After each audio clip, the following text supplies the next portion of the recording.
एक तरफ से लोग मान रहे हैं, एक तरफ से छोड़ रहे हैं।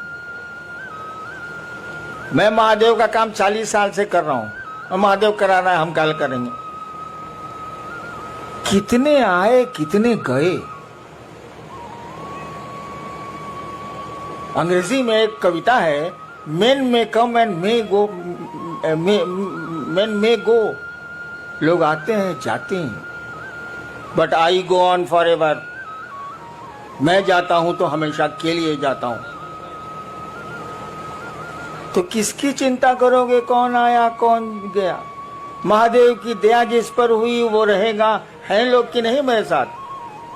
मैं इनका विद्यार्थी था कॉलेज का 67 में। यही मंडल जी पढ़ रहे हैं जिज्ञासा। इनको मैं जबरदस्ती, उस समय शिव गुरु नहीं थे मेरे, जबरदस्ती एक दिन श्मशान ले जाता था और दूसरे दिन कब्रिस्तान ले जाता था। 1 साल कंटिन्यूअस। जबकि मेरे प्रोफेसर लेक्चरर थे, मैं विद्यार्थी था इनका फर्स्ट ईयर का। इनको मैं ही पकड़ के ले जाता, चलिए मसान। तो जिसको टिकना है वो टिकते ही हैं, जिसको नहीं टिकना है उसको कितना टिकाओगे। हाँ, महादेव से दया जरूर मांगो कि सभी टिकें, सभी रह जाएं, कोई छूटे नहीं, कोई टूटे नहीं। कोशिश तो हम लोग यही होनी चाहिए। करो, आगे बढ़ो। आप यही नहीं कह रहे हैं कोई सब अनुष्ठान करने के पहले पंडित मैंने कहा जाता है कि आपके गुरु कौन है। मेरी शादी स्टेट में है, चली गई पत्नी मेरी शादी में भी यही हुआ था। स्टेट का पंडित था, पंडित जी थे बेचारे, मर गए, कायम था। बोले आपके गुरु बउआ जी कौन है। तो हमारी तो बोली तो भाई सिवान वाली थोड़ी खराब है। हमने कहा कोई साला मेरा गुरु नहीं है। तो लोग बका गया कि लड़का है ब्याह के मंडप पर बैठा हुआ, कहता है कोई साला मेरा गुरु नहीं है। तब मेरी पत्नी से पूछा, उसमें पत्नी हुई नहीं थी, वो होने वाली थी 2 घंटे के बाद। पत्नी से पूछा कि आपके गुरु कौन है। बोले कोई नहीं। तो पंडित जी बोले कि चलिए शिव को गुरु मान लीजिए। हम कहा मैं नहीं मानूंगा।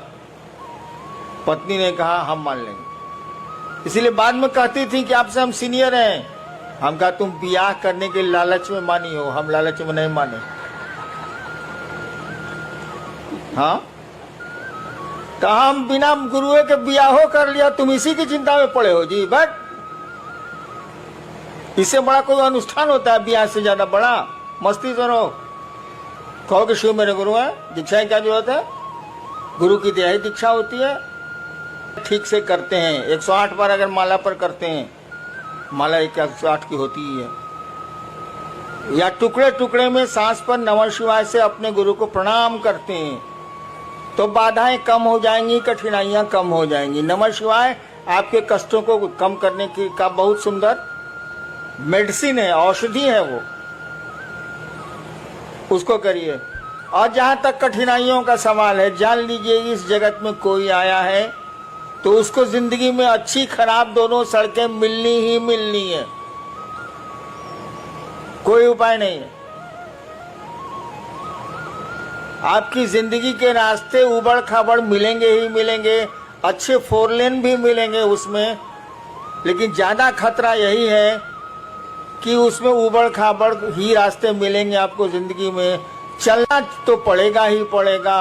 होशियारी इतनी ही है कि सवारी बढ़िया कर लीजिए। अगर ट्रैक्टर से जा रहे हैं उबड़ खाबड़ में तो कमर टेढ़ी हो जाएगी। स्कॉर्पियो से चले जाइए तो कमर नहीं टेढ़ी होगी, खाली जर्क महसूस होगा। तो जिंदगी के रास्ते तो उबड़ खाबड़ मिलेंगे, सवारी ठीक कीजिए, शिव की सवारी लीजिए। जर्क तो उसके बाद भी महसूस होगा, लेकिन कमर टेढ़ी नहीं होगी।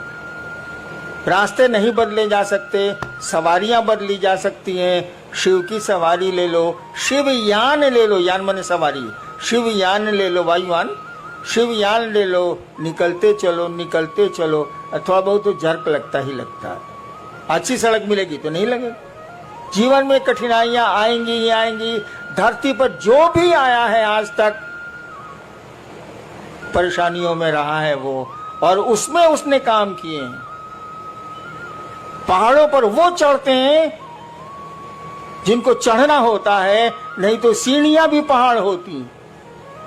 इंसान के लिए सीढ़ियां भी पहाड़ होती हैं। और कोई है जो एवरेस्ट पर भी चढ़ता है और जिसका नाम होता है शेरपा तेंजिंग, दुनिया जानती है उसको। और कुछ लोग मिलेंगे कि आपके घर नहीं आ सकेंगे, एक पहला मंजिल पर आपका रहने का है, बड़ी दिक्कत है। कुछ लोग सीढ़ियों को पहाड़ बनाते हैं, कुछ लोग पहाड़ को सीढ़ियां बनाते हैं। इसीलिए इन चीज़ों से नहीं घबराना है। परेशानियां हो आगे बढ़ो, शिव की ओर बढ़ो, तभी मजा है, तभी किसी रिजल्ट का मजा है, नहीं तो कुछ मजा वजह नहीं। एक मेरी दिल की इच्छा बताता हूं आपको, शायद पूरी हो पाए या नहीं, आप कर पाए कि नहीं। सूरत में मैं शिव की सूरत देखना चाहता हूं, उस महादेव की।